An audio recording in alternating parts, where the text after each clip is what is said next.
Hello, everyone. My name is Carla Lockman, and I'm the program leader at Boston School Forest.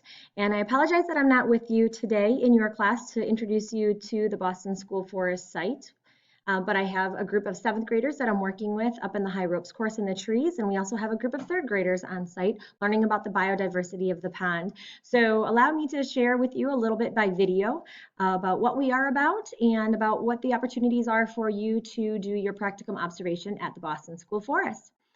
The Boston School Forest is not in Massachusetts, as many people suspect. It is, in fact, named for Mr. Harry Boston, who donated 80 acres of his cropland to become a school forest. And the very first tree was planted by Governor La Follette. It was a spruce tree, and we still have that tree on site. And so for the last 80 years, Boston School Forest has been doing an amazing job of getting kids outside, excited about the environment, and serving.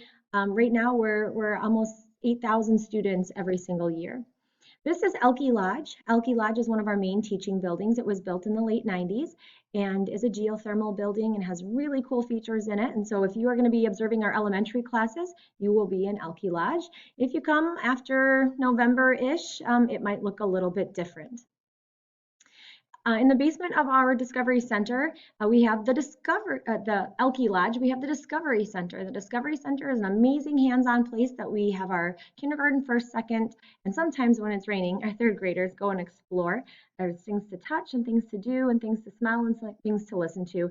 And it's some of that free exploration time that young students need. We have different mounts, different pelts that they can touch, and the mounts go from like daylight to nighttime with different animals in each of those sections. We have many other buildings on site. We have a ski shack, which right now houses our cross-country skis, which we use with our fourth graders in the middle of winter. We have our cabins, and we have 4 residential cabins and 1 storage cabin that we use primarily with our scout groups. But the other teaching building is this one right here. It's called Noble Lodge, and Noble Lodge is where we do our secondary programming. So if you are going to be coming to watch a 7th grade or 10th grade program, you will be meeting in Noble Lodge.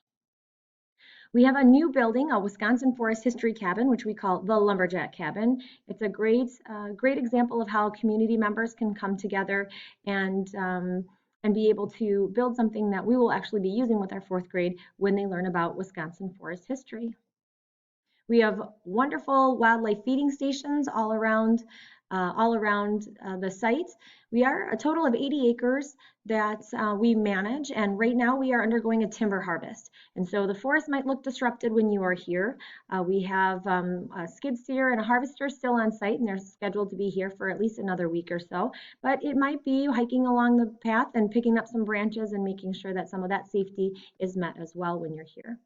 We have an obstacle course and a high ropes course. We have Ellingbow Pond and this wonderful little floating bridge here that allows kids to explore from right over top the water. So we ask that you arrive at 9 o'clock in the morning, and we have a half an hour then that you can get a little bit more familiar with the building and with the staff that'll be here that day. There'll be a sign-in that you can sign your name in and make sure that you write down what class you're from or who your professor is. And then at about 9:20, 9:25, we head out to wait in the parking lot because at 9:30 that bus rolls in and we wave, wave, wave. And someone will jump on the bus, welcome the group, and then bring them to either Oelke Lodge if they're kindergarten through 6th grade or Noble Lodge if they're 7th grade through 10th grade. Students learn in many different ways at the forest that they're not allowed to really in the classroom.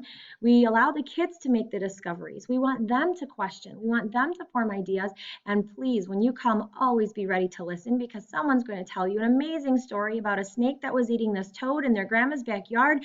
And they just need you to listen to that amazing story as well. So we let the kids be the leaders when we are doing our hikes and our exploration.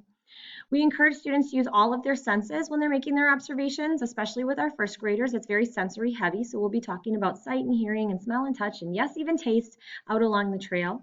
We take a moment to look for all the different animal activity signs, and we absolutely take advantage of those teachable moments. So today, for example, it was raining and we were able to catch raindrops off of pine needles and hold them on our fingers. And turns out that water is kind of sticky. It's not just used to wash away the stickiness. It's actually sticky, and it's pretty neat to be able to share that with kids.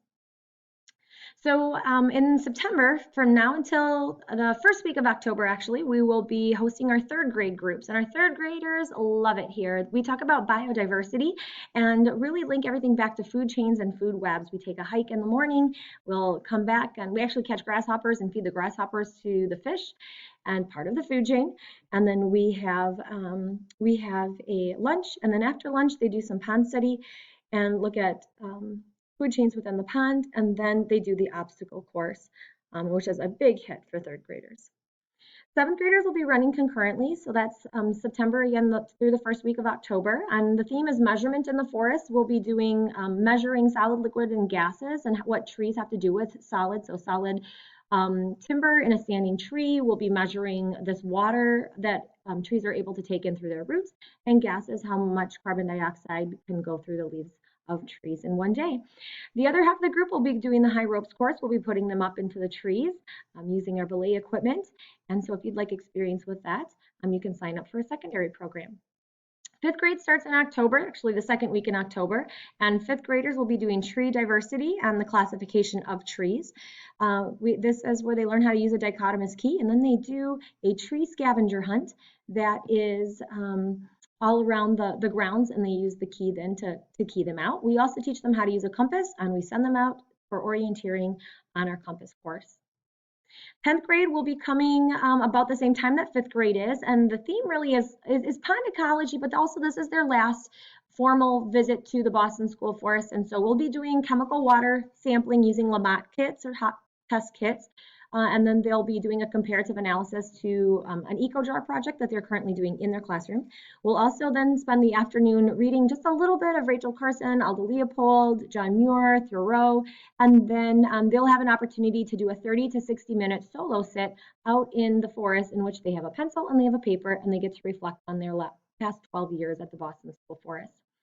In November and December, we'll have our first graders coming out. Our first grader topic of study, adaptations of plants and adaptations of animals. And so we'll use our senses to be able to find all of those great things. We'll do activities called Be a Tree and Make a Pine Cone Critter, and we'll have the students actually touch our turtles and our salamanders here. You won't be, at first semester students don't have an opportunity to work with our fourth graders, but we do hire interns for non-paid internships during your January break. And you'll be working with, if you choose to apply and are hired, we'll have you working with our fourth graders, both on the lumberjack program, which also includes sledding and cross-country skiing. Kindergarten comes out in the winter time and they do the basic needs of living things. Ninth grade comes out along with the kindergarten and they do some citizen science monitoring. Eighth grade comes out in late March, early April, and then again in May a little bit to do some video recording, and they make a video field trip that we share with other students around the world. Sixth grade does geocaching, we work on renewable energy, and then do some service learning projects. Second grade is May, the last group of the year. We do a little bit of pond study, and we talk a whole lot about life cycles and planting new trees. 4-year-old kindergarten comes out in May as well.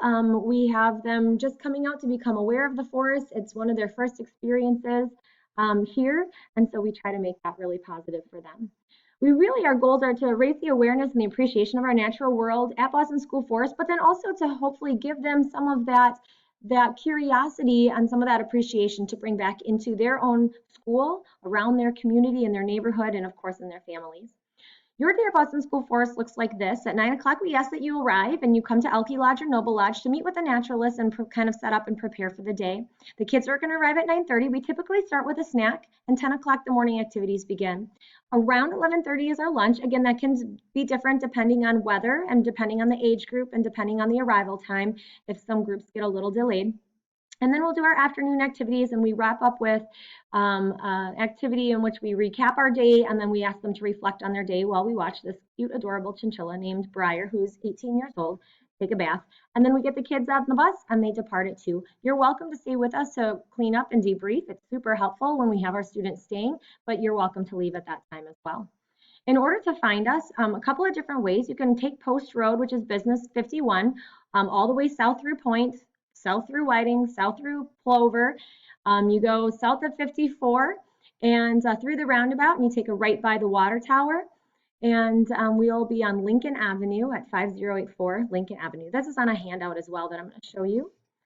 If we go over to the handout, a couple of things to show you on the handout. One is my contact information. So I'm Carla Lockman. This is my phone number in Oelke Lodge. You can feel free to leave a message here. My email is the best place to contact me. The way that you sign up for this is by going to Sign Up Genius. And so when you click on this to sign up, this is kind of what it looks like. Now I'm logged in, so yours is going to look a little bit different. But if you scroll down, you can find all the different dates that we have for school groups. We have a school group coming out every single day of the entire school year, just about, not the hunting season. So you can sign up for different days.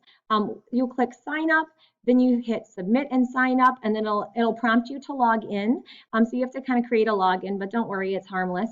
And then I will get a message saying that you are signed up for that day.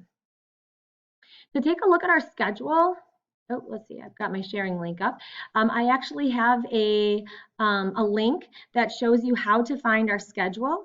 And if you do want to, and this just has our elementary right here, but if you're looking for a specific age group, like for example, you're interested in 7th grade, you click on the 7th grade tab, it'll give you the dates for that 7th grade tab as well, and the dates and the school. If the teacher is not necessarily labeled, it's okay. There's still a group coming out, I promise. But you can find that link actually on the second page of the handout that I think your professor is going to be posting, oh, maybe on the 3rd page, that your professor will be posting on D2L. So it says yearly calendars on Google Docs. This is just a can view, so you'll be able to view what that looks like to see if you went to school in the Stevens Point district. You can pick your elementary school if you'd like to shadow that, or at least you can be able to see if you're interested in elementary or secondary, what works with your schedule. So your teacher will have much more, your professor will have much more information for you in regards to the assignment that goes along with your observations. Make sure that you bring your assignment sheet with you so that someone here can initial that to make sure that everyone is being honest with who comes, and that also allows us to be able to give you a little bit of feedback too, and be able to touch base and talk with you a little bit more about what your background is and what your future goals are and how environmental education can fit into that. So again, I'm sorry I'm not available to answer any questions that you may have. Please feel free to call me at this number or email me at this email address, and I would be happy to answer questions for you. And I look forward to seeing a whole bunch of you out to Boston School Forest. It's a great, amazing place to be. Every day I hear the kids say, this is my favorite field trip of the entire year. And make sure, oh, a couple of other things, I guess, real quick. One is that you dress to be outside. Today it rained, and we've got rain ponchos for every single kid. We have a rain poncho that would fit you too, I'm sure, but it's always nice to have your own gear. Also, we do not have lunch, so you will need to bring your own lunch. All the kids bring their own lunch, all the staff brings their own lunch. We do have a microwave, and we do have a refrigerator that you can keep that in. We ask that you wear socks and shoes, even if it's 90 degrees outside. Please wear socks and shoes. We have quite a bit of poison ivy around. And so those are really, really important main things. Dress for outside, bring a lunch, try to be on time, and bring your sense of fun and adventure. The kids love it here. They want to have the best day ever, and we want our practicum students to come in with that same positive energy and that same love for kids and seeing how kids work in the outdoors. So I hope you have a great rest of your day. Again, contact me with questions, and I hope to see you out at Boston School Forest.